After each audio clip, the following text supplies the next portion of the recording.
This is the Structo Loom. The Taccone Lab is loaning to Glenfort for the month of February into March. This is a 4-harness table loom, and I'm going to show you a little bit around it and name some of the parts before I demonstrate how it is used.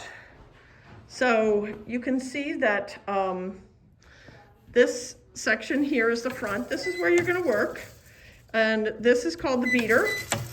These threads are called the warp. They're the warp threads. They connect through these things called the harnesses, and I'll lift one up so you can see.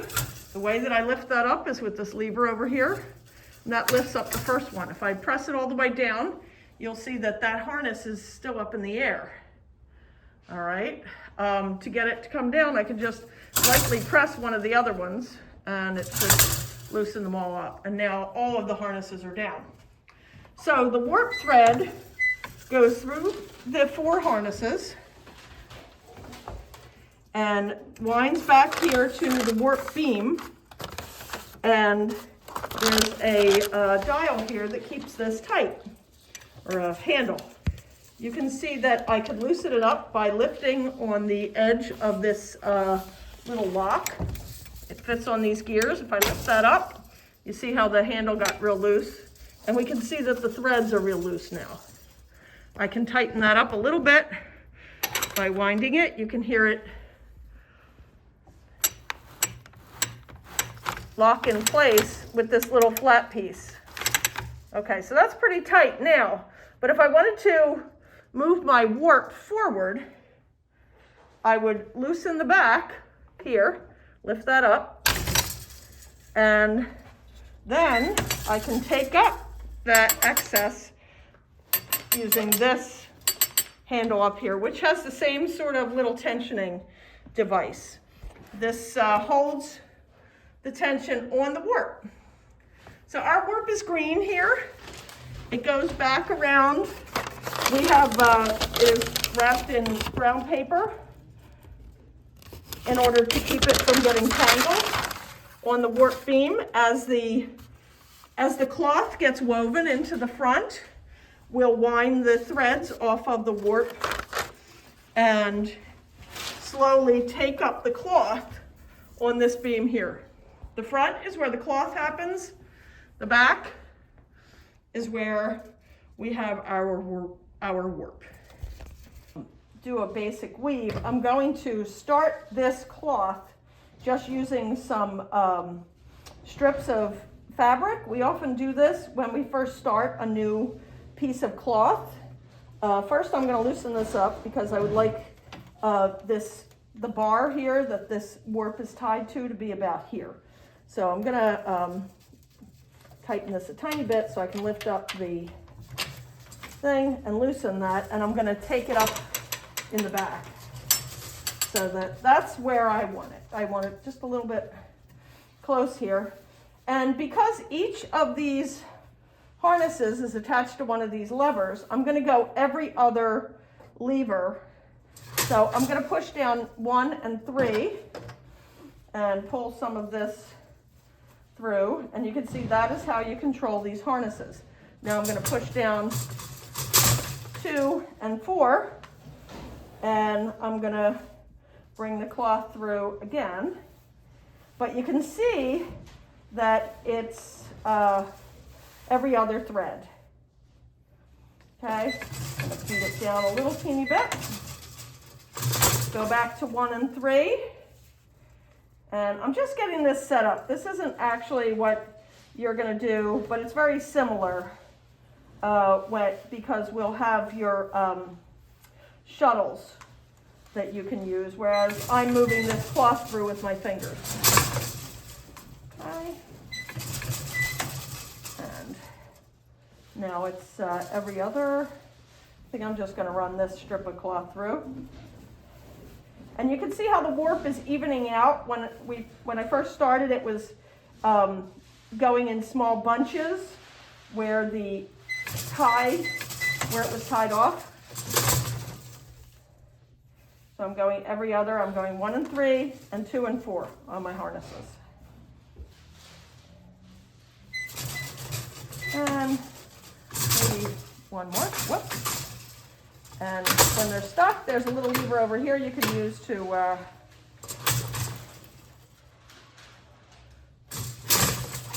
release them. Okay, there's my little beater is pushing the cloth towards the front. And we'll go one more time, and I think this might do it. No, we... So my latest rolls up.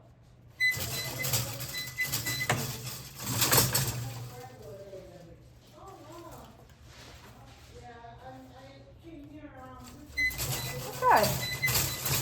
I think we're going to stop that there, and this is now set up. Here you can see how the cloth helps to even this out from, it's all bunched up closer to the nuts. And then because I'm running this fabric in every other thread, now it's become much more even towards the top. So this is a little more of a close-up of the harness control. You can see I put numbers on these now. And if you need to release them and they're stuck, this little lever underneath here, you can just push it that way. And they all come to the top. The levers come to the top, and all of the harnesses go down. And so the pattern that where normally a regular weave pattern is every other thread. So because each thread goes through, the first thread will go through 1, then the second will go through 2, third thread should go through 3, and the fourth thread should go through 4. So every 4 threads, it goes through the harness again. Okay. And you can see how they kind of gravitate themselves into groups of 4. All right. Now I'm going to have all 4 of these up. And as I was mentioning, what I recommend you do to just try this out is use every other. You go with 1 and 3, and then you'll weave through the shed. This is called the shed, the area between the threads that's lifted up. And then you can push down 2 and 4, and 1 and 3 should pop up. Every once in a while they may get jammed, and then, like I said, you'll have to use this little lever here, and that brings everything back up. Okay, so now I'm going to start the cloth. Before I start with the cloth, I do want to move this up a little. Like I was saying, we want to take up the cloth on this beam here. So I'm going to loosen this up a little, and I'm also going to loosen up the back so that we have a little bit to pull forward. And now I'm going to move the cloth beyond this edge here. Maybe I'll make it a little more. I'm going to loosen this guy up a tiny bit more in the back. Okay, and it's actually a little too far. I'm going to loosen this one up, tighten it here. Because we want it just beyond this wood. And this is actually, the beater is not actually going to be able to get this as far as I want. So I'm also going to use a comb to push it down. Okay, so here's a comb, so you can see that where the beater doesn't reach all the way down, I can use the comb to beat it back manually. All right, I'm gonna get some of these little ends from when I tied it off to come around the side so they're not all tangled in the cloth. Okay, so I'm going to start with 1 and 3, and as I said, this is a shed. I'm going to take this through, and I'm going to leave the end just inside where the warp starts. I'm going to take my comb and beat it down, and then my next row I'm going to do 2 and 4. I'm going to take the shuttle and send it through the shed. And again, I'm going to take the comb, beat it down, and I'll show you what that looks like. So here's what my first two rows look like.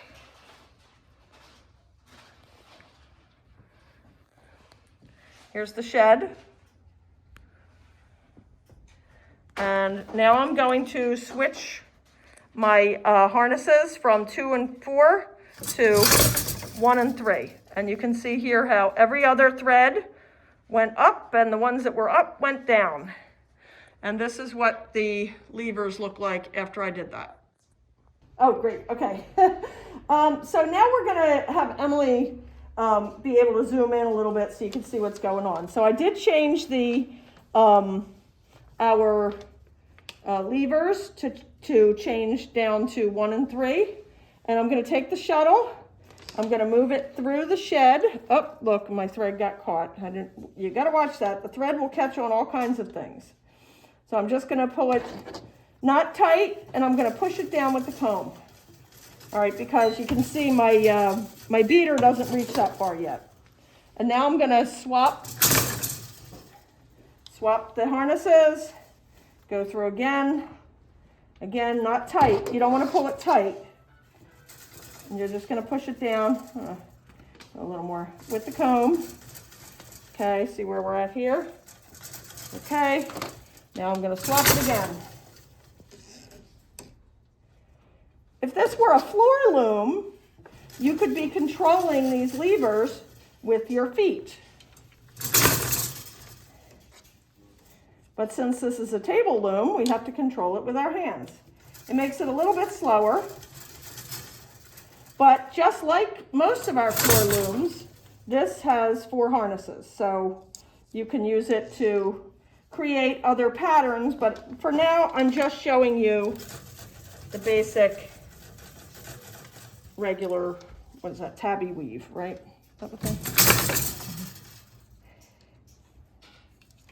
Every other, straight through, use the comb. We're probably almost there with the, we just got a little. You want to try and keep the sides as straight as you can. Don't pull too hard. Let's see, nope, you still can't reach it with the beater.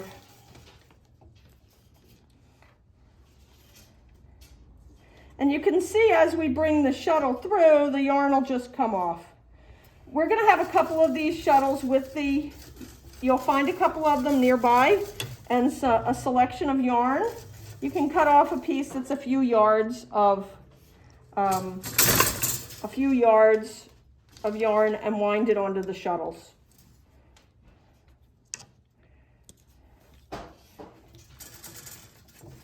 Okay. Yep, almost. I'll just keep going until we get it so that the beater can tighten it up too.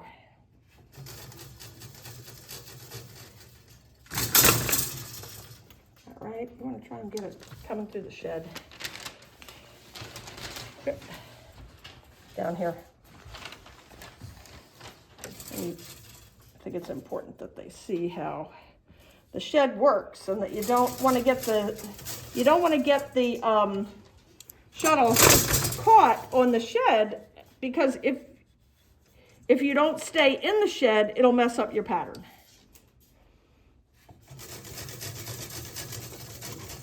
All right, almost there. Probably one more.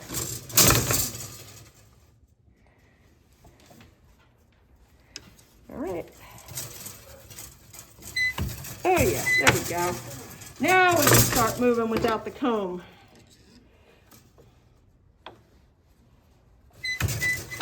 See how the beater was able to make it nice and even now. I'm going to change the levers. And you want to try and get it from the top a little? There we go, if you can. All right, there we go, like that. See how it's nice and straight? We'll move it through again.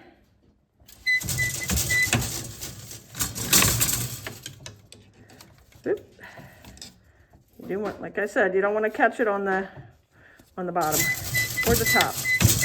Okay, so we're almost ready to move it forward a little bit. And we'll go like that. Oh, you see, I didn't beat that one quite as well. I got a little crack there, so I'll beat it a little harder, and then the crack disappeared. All right, so now I'm going to move it forward a little bit, my cloth. And so I'm going to loosen the back beam here, our warp. I'm going to lift this up while I'm holding this lever. I'm going to push it towards tightening and then let it loose. And now put that back down. Now you can see things definitely got a little looser at this end. So I'm going to just pull it that way. And you can see I moved my cloth up just an inch maybe, not very long. I'll do one more row for now, and maybe it's time for you to try it. Oop. Got caught. All right, there we go. Okay, since we went over the basic weaving, I also wanted you to be aware of how you could refill these shuttles. We're going to leave a selection of yarn with the loom and with the shuttles. And when you run out, that's not the end of the world. It's not a big deal. We'll have some of these cakes of yarn for you. I suggest that you pull the yarn out from the middle.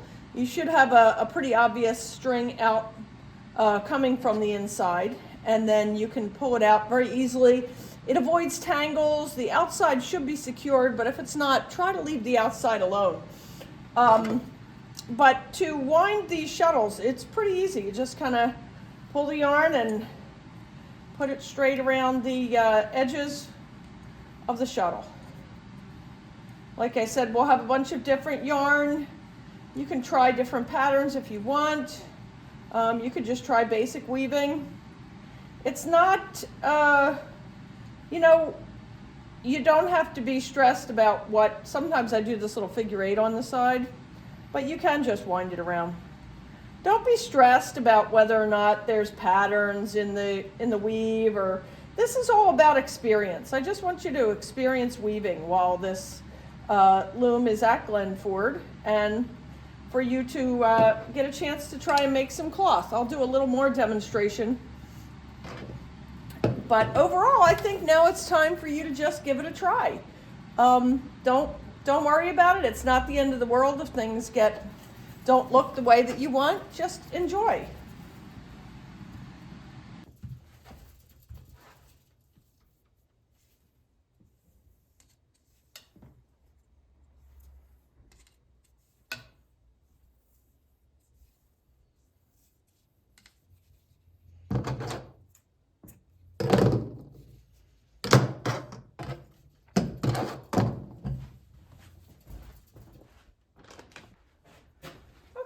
I'm just going to demonstrate a little bit about how I usually change colors. It's not the end of the world if you don't do it this way. This is just to give you an idea. So you can see that I finished weaving this row, and let's see, that would have been a 1 and 3 row. So my next row should be a 2 and 4. So what I'm going to do is I'm going to actually cut my, by the way, this is the weft. I talked so much about how these threads that go forward and backwards between the cloth and the warp beam are called the warp. Well, the thread that goes perpendicular here is called the weft. So I'm going to put my weft in, but I'm only going to, let's just do 1 row. All right, just to remember. So we've got that here. You don't want to pull this too tight. Just beat it back down. That's good. I'm going to cut this part way so that it won't actually reach to the other side. And I'm going to switch to the next set, which is now 1 and 3. And I'm going to pull that thread in. And I'm just going to lay it in between. I'll use the comb a little bit, but I could also use the beater. So now you can see it only went that far. So I cut my thread and I manually fed it through, but you can see it stops there. So now I'm going to run the next one, but I'm going to have my other thread overlap right about here. I'll show you. I haven't switched my my levers. I just ran the last end of the blue through. I'm going to have the yellow overlap it just slightly, but not hang out the end. And I'm going to just beat that down. There we go. Now we're going to go with our 2 and 4, and we're going to just continue weaving.